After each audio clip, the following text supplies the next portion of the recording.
Hello नमस्कार दोस्तों, एक बार फिर आपका स्वागत है हमारे यूट्यूब चैनल बीसलपुर अड्डा में। और आज हम पढ़ाएंगे आपको गंगा का अपवाह तंत्र। गंगा का अपवाह तंत्र की एक वीडियो हम पहले अपलोड कर चुके हैं।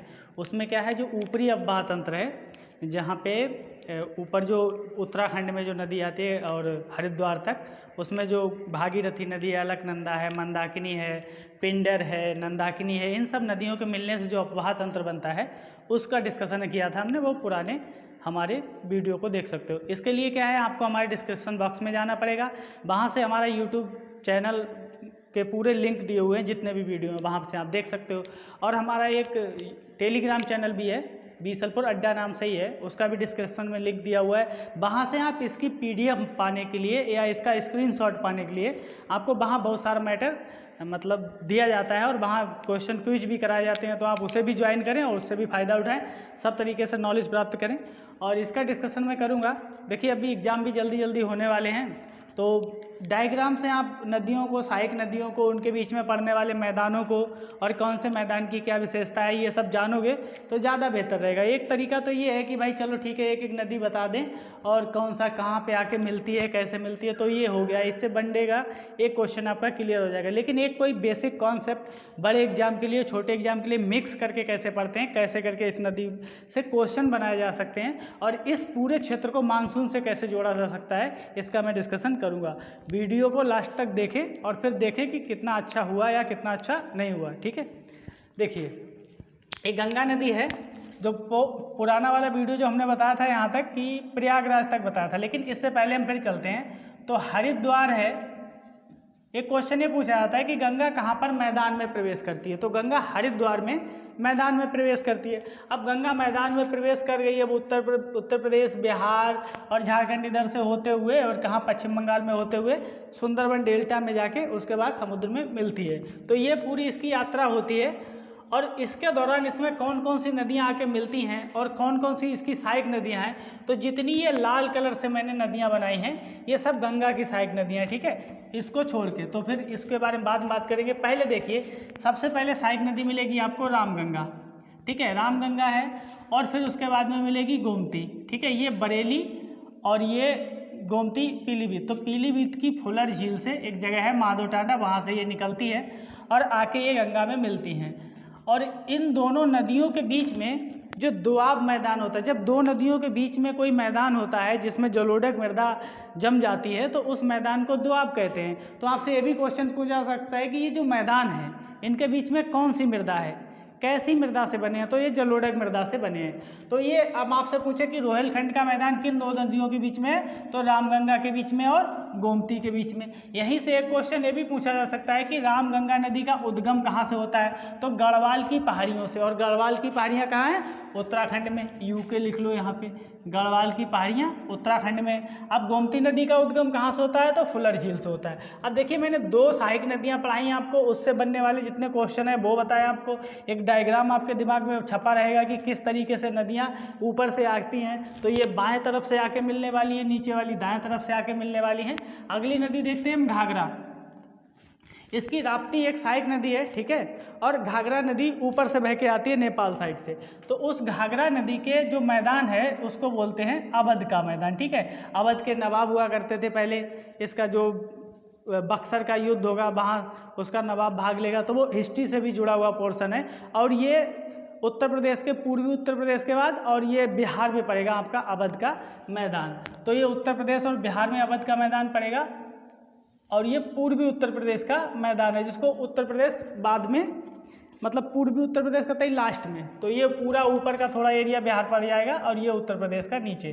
तो ये मैदान है पूर्वी उत्तर प्रदेश का मैदान। अब ये आ गया गंडक।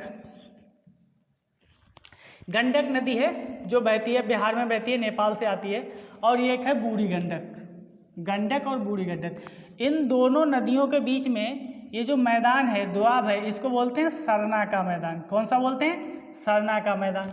और ये जो पूर्वी और ये जो घाघरा और गंडक के बीच में जो मैदान है इसको बोलते हैं पूर्वी उत्तर प्रदेश का मैदान। आपको ध्यान होगा, आप देख रहे होंगे कि कुछ मैदान ऐसे हैं जो दो नदियों के बीच में मैंने बनाए हैं, कुछ मैदान को मैंने ऐसे बनाया है कि नदी को बीच में ले लिया है। तो ऐसे क्वेश्चन पूछा जाता है कि जैसे ये अवध का मैदान पूछा जाएगा तो किसके अपवाह क्षेत्र में है, किसके प्रवाह क्षेत्र में, ये पूछा जाएगा। तो ये अवध के जो नदी है घाघरा उसके दोनों तरफ ये है, इसलिए इसको हमने बीच में बनाया, और ये दो नदियों के बीच में है, ठीक है। तो ये पूर्वी उत्तर प्रदेश, ये भी गंडक और बूढ़ी गंडक के बीच में सरना का मैदान है, ये भी इसके बीच में। अब अगली नदी है कोसी नदी, ठीक है। यहाँ से और भी सारे क्वेश्चन बनते हैं। इसका ये क्वेश्चन यही बनेगा कि ये किस चोटी से निकलती है। तो गोसाई थान चोटी है जो तिब्बत में है, वहाँ से निकलती है। तो इसको आपको पहले इसका उद्गम याद करना पड़ेगा, फिर इसके बाह्य क्षेत्र में, इसके जो अपवाह क्षेत्र है उसमें कौन सा मैदान है। तो इसके अपवाह क्षेत्र में मिथिला का मैदान है, ठीक है। ये मिथिला का मैदान है, बिहार साइड में पड़ेगा मिथिला का मैदान, ठीक है। मिथिलेश कुमारी किसको कहा जाता है, बताना कमेंट करके, ठीक है। तो ये मिथिला का मैदान है। अब कोसी नदी से एक क्वेश्चन ये भी बनता है कि बिहार का शोक किस नदी को कहा जाता है। तो बिहार का शोक कोसी नदी को कहा जाता है। काहे कहा जाता है बिहार का शोक भाई? बिहार का शोक इसलिए कहा जाता है कि इस नदी में बाढ़ बहुत आती है, और जब बाढ़ आती है तो सबसे ज़्यादा कटाव करती है। तो एक क्वेश्चन और पूछा जाता है कोसी नदी से कि भारत की सबसे ज़्यादा रास्ता बदलने वाली नदी कौन सी है। इस बार बाढ़ आई तो इधर कटाव कर दिया, उस बार बाढ़ आई तो उधर कटाव कर दिया, और आप अखबार में, न्यूज़पेपर में, टीवी चैनल में देखते भी रहते हो कि कोसी नदी में खूब बाढ़ आती है। तो ये अब इनमें पूछे इन सभी मैदानों में, अब ये क्वेश्चन कॉन्सेप्चुअल बनाते हैं कि ये जो सभी मैदान है, रोहिलखंड का मैदान है, अवध का मैदान है, सरना का मैदान है, मिथिला का मैदान है, इनमें सबसे ज़्यादा बाढ़ किस में आती है। तो सबसे ज़्यादा बाढ़ मिथिला के मैदान में आती है, ठीक है। और ये पश्चिम बंगाल का मैदान। अब एक दिमाग और लगाओ कि 4 मैदान दिए हुए हैं, रोहिलखंड का मैदान, अवध का मैदान, सरना का मैदान, मिथिला का मैदान। अब इसमें ये पूछे कि बाढ़ का बढ़ता क्रम बताओ कि सबसे कम बाढ़ किस में आती है। तो भाई इधर से वर्षा होगी, तो इधर से हमारे यहाँ पवने जाती हैं, जब दक्षिण पश्चिम मानसून आता है और वो उड़ीसा से टकरा के वहाँ से इधर अंदर आता है, तो पूरब से, इधर पूरब है, पूरब से पश्चिम जाने पर भारत में जो गंगा का मैदान है उसमें वर्षा की मात्रा कम होती है। कॉन्सेप्ट वाला क्वेश्चन है, मतलब पूरब से पश्चिम जैसे ही आप चले जाओगे वैसे ही वर्षा कम होती जाएगी। जैसे पश्चिम बंगाल, उड़ीसा में वर्षा ज़्यादा होगी, उसके बाद आप बिहार में आओगे, उत्तर प्रदेश में आओगे तो वर्षा कम होने लगेगी, उसके बाद और इधर आओगे, दिल्ली आओगे, हरियाणा, पंजाब पहुँचोगे तो वर्षा और कम हो जाएगी। तो ये भी क्वेश्चन पूछा जाता है कि ये जो गंगा का मैदान है इसमें पूरब से पश्चिम जाते समय वर्षा की मात्रा कम हो जाती है, ठीक है। और बाढ़ की मात्रा, जब इधर बारिश ज़्यादा होगी तो बाढ़ भी इधर ज़्यादा होगी। मान लो इधर से इधर नदी का ढाल भी है और इधर ही बारिश ज़्यादा हो रही, तो इधर का जो भी पानी है वो भी इधर जा रहा है, यहाँ तो पहले से ही ज़्यादा बारिश हो रही है, तो मैदान में यहीं बाढ़ आएगी, ठीक है। तो इन मैदानों में ज़्यादा बाढ़ आती है। एक क्वेश्चन ये हो गया। अब मिथिला के मैदान के बाद ये पहुंचते हैं महानंदा नदी, ठीक है। महानंदा नदी कहाँ है? जो दार्जिलिंग की पहाड़ियाँ हैं, ठीक है। दार्जिलिंग के बारे में भी बताएंगे आपको। जो दार्जिलिंग की पहाड़ियाँ हैं, इन पहाड़ियों से होकर एक नदी निकलती है और उसको कहते हैं महानंदा, और महानंदा नदी के ही अपवाह क्षेत्र में पश्चिम बंगाल का मैदान है। तो पश्चिम बंगाल में भी चुनाव हुआ, थोड़े विवाद भी रहे, तो वो भी चलता है, तो वहीं से क्वेश्चन बनने की उम्मीद है, क्योंकि जहाँ जहाँ चुनाव होंगे वहाँ वहाँ क्वेश्चन बनने की उम्मीद होगी, क्योंकि एग्जामिनर का भी दिमाग वहाँ रहता है। टीवी पे हमेशा वही राज्य दिखाया जाता है, तो एग्जामिनर को भी लगता है कि चलो यहीं के राज्यपाल पूछ ले, यहीं के मुख्यमंत्री पूछ ले, यहाँ कितनी सीटें हैं ये पूछ लेते हैं, यहाँ कौन सी प्रसिद्ध चीज़ है वो पूछ लेते हैं। खैर, हम आते हैं दार्जिलिंग पे। तो दार्जिलिंग क्या है? दार्जिलिंग की जो चाय है उसको भारत में सबसे पहले जीआई टैग मिला था। जीआई टैग क्या होता है? जियोग्राफिकल लोकेशन, मतलब टैग दिया जाता है ताकि कहीं किसी कोई चीज़ है वो वहाँ की प्रसिद्ध है तो उसको वहीं पर उसको टैग दे दिया जाता है ताकि उसकी मार्केटिंग अच्छी हो सके और विदेशों में और देश में उसको लोग जाने।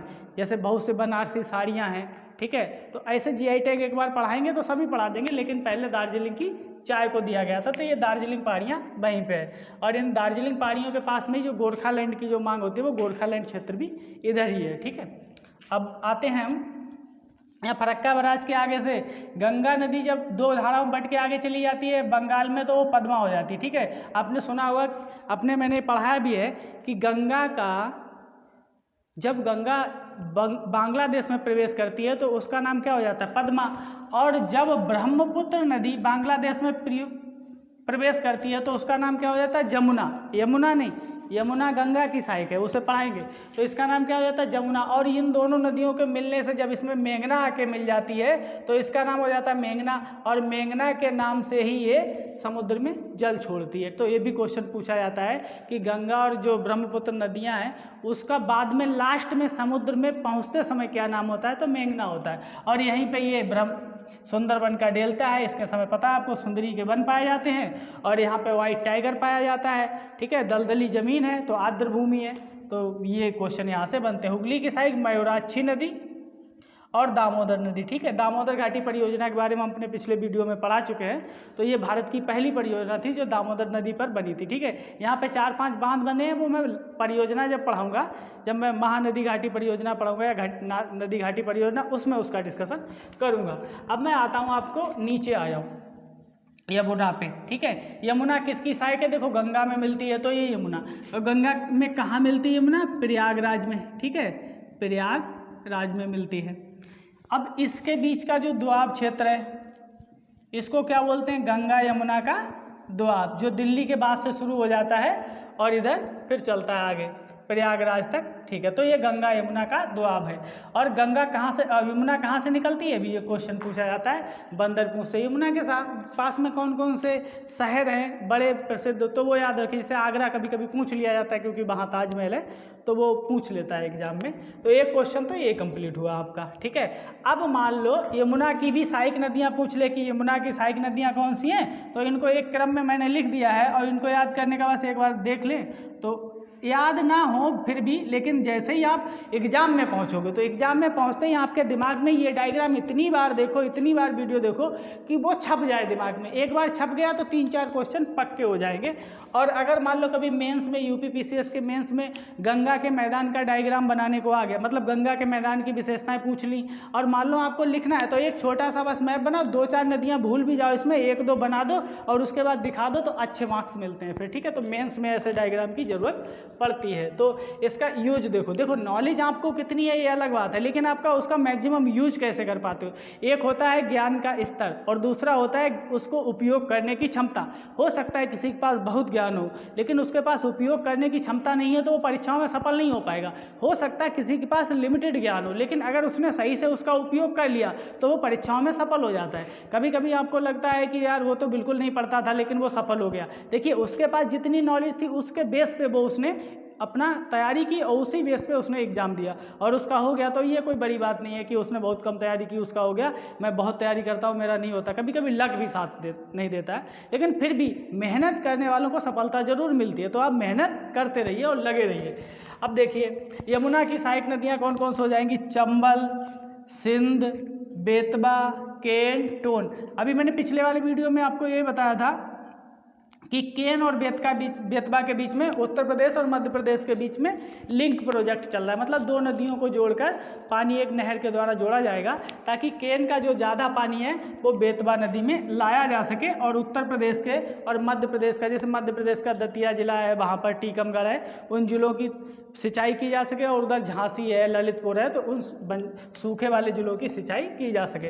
तो चंबल हो गया, सिंध हो गया, बेतवा हो गया, केन हो गया, टोन, इन 4 को एक सुर में याद रखो, चंबल, बेतवा, केन, टोन। ठीक है, या चंबल, सिंध, बेतवा, केन, टोन, ऐसे करके याद रखो। कभी कभी आपसे ये क्वेश्चन पूछता है, जैसे ये जो नीचे का मैदान होगा, मान लो यहाँ से जो अगर मैं बनाऊँ, ये सब क्या होगा, प्रायद्वीपीय पठार है। आपको पता है कि ये जो मालवा का पठार मैंने चंबल नदी निकाली है, प्रायद्वीपीय पठार है। मालवा का पठार मध्य प्रदेश में, मालवा के पठार की जो मिट्टी है वो काली मिट्टी है, और काली मिट्टी है तो कपास की खेती होगी, गन्ने की खेती होगी।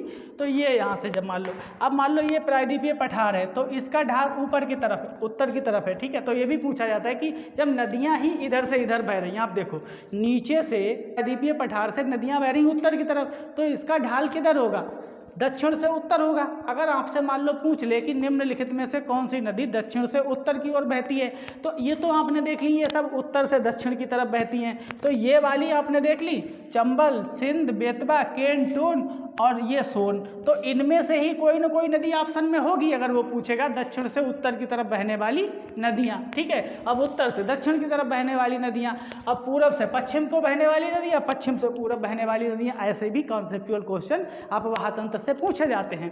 तो ये हमने तैयार कर लिया यमुना की सहायक नदियाँ। मान लो चंबल भी एक प्रसिद्ध नदी है और चंबल नदी पे ये 3 बांध हैं। जैसे मान लो इनका क्रम आपको बताना है, चंबल नदी पे गांधी सागर जो मध्य प्रदेश में है, जवाहर सागर और राणा सागर, ठीक है। तो ये 3 बांध हैं, तो इनका क्रम पूछना है कि पहले कौन सा, दूसरा कौन सा, तीसरा कौन सा। लेकिन इनमें पूछा जाता है कि इनमें मध्य प्रदेश में कौन है, तो जो महात्मा गांधी के नाम पे है गांधी सागर, वो है वहाँ। और बाकी जवाहर सागर और राणा सागर ये दोनों राजस्थान में है। अब चंबल की सहायक नदी अगर मान लो आपसे पूछ ले कि चंबल की सबसे बड़ी सहायक नदी कौन सी है, तो मैंने चंबल की ये सहायक नदी लिख दी बनास, ठीक है। चंबल की सहायक नदी कौन सी है, बनास। तो हमने चंबल की भी सहायक नदी देख ली। अब हम आते हैं सोन नदी पर, ठीक है। ये सोन नदी का उद्गम कहाँ से होता है, अमरकंटक से। अमरकंटक से 2 और नदियों का उद्गम होता है, इधर को जाती है महानदी और इधर को आती है नर्मदा नदी, ठीक है। ये ऐसे ही रफली डायग्राम बना दिया ताकि आपके दिमाग में आ जाए। अब सोन नदी भाई अमरकंटक से निकलती है। अब सोन नदी बहते हुए यहाँ इधर आती है उत्तर प्रदेश बिहार में।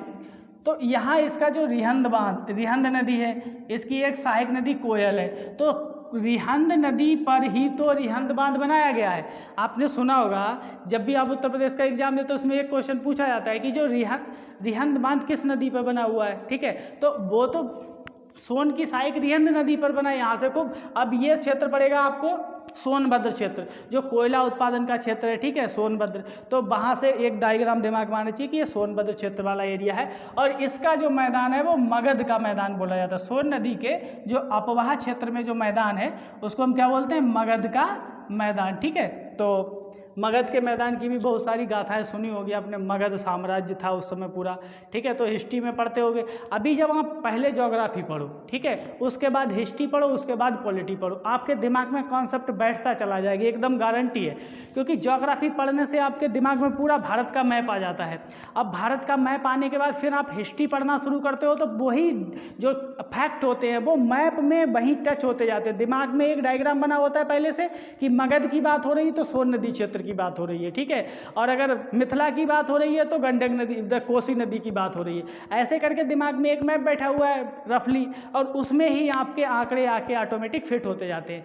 उल्टी पढ़ाई कभी नहीं करना। पढ़ाई का एक साइंटिफिक तरीका होता है कि पहले आप ज्योग्राफी पढ़िए, फिर आप हिस्ट्री पढ़िए, फिर पॉलिटी पढ़िए। कहने का मतलब ये है कि सबसे पहले क्या आया पृथ्वी लोक पे, तो ज्योग्राफी ही आई होगी ना भाई। इतिहास तो बाद में रचा हो गया, पृथ्वी पहले बनी होगी, उसके बाद फिर राजनीति चली होगी धीरे धीरे।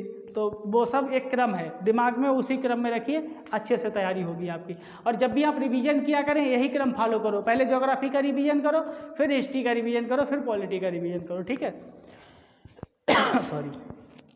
तो ये मगध का मैदान हो गया सोन नदी पे। सोन नदी की मैंने सहायक नदी बता दी, रिहंद नदी और कोयल नदी, रिहंद पूछी जा सकती है, ठीक है। अगला ये हुगली नदी है, इसकी सहायक मयूराक्षी नदी है, और ये दामोदर नदी है। तो ये हमने एक तो सिंपल क्वेश्चन देखे, हमने अभी थोड़ा सा डायग्राम बनाया, बाढ़ के बारे में बात की। मतलब इस क्षेत्र में ज़्यादा बाढ़ आती है, बाढ़ का प्रतिशत इधर से इधर कम होता चला जाता है, लेकिन वर्षा का प्रतिशत भी इधर से इधर होते हुए कम होता चला जाएगा। अब मान लो वर्षा इधर ज़्यादा होती है, इधर कम होती है। अब आपसे मान लो हम पर्यावरण में जाके इसी से क्वेश्चन बनाएं कि जैव विविधता का नाम सुना होगा आपने, कि जैव विविधता किधर से किधर बढ़ती है। कॉन्सेप्ट देखो दिमाग में, जब भाई बारिश इधर होती है तो पेड़ पौधे इधर ज़्यादा जमते होंगे, जब पेड़ पौधे इधर ज़्यादा जमते होंगे तो जीव जंतुओं को रहने के लिए स्थान इधर ज़्यादा होगा, तो जैव विविधता सुंदरबन में ज़्यादा होगी, राजस्थान में ज़्यादा नहीं होगी। राजस्थान में तो रेत होगा क्योंकि वहाँ तो बारिश ही नहीं होती है, तो राजस्थान में रेत है। अब ऐसे करके कॉन्सेप्ट अगर आप अपने दिमाग में बिठाओगे तो ज्योग्राफी पढ़ने का यही तरीका है। ऐसा नहीं कि फैक्ट पढ़े और रटना शुरू कर दिया, एकदम कर दिया, लेकिन नहीं, इसको आप धीरे धीरे समझो। और जैसे ये डायग्राम समझ लिया, अब सांस्कृतिक अगर चीज़ें हैं वो भी देखनी है कि पश्चिम बंगाल में कौन सा त्यौहार मनाया जाता है, वहाँ काली पूजा होती है, ठीक है। बिहार में छठ पूजा होती है, ठीक है। उत्तर प्रदेश में और जो त्यौहार होते हैं हमारे वो सब हैं। लोक नृत्य कौन सा कहाँ होता है। जब डायग्राम दिमाग में है तो ये सारे फैक्ट आराम से याद होंगे, और डायग्राम दिमाग में नहीं है तो फैक्ट याद नहीं होंगे, ठीक है। आज के लिए इतना ही, धन्यवाद।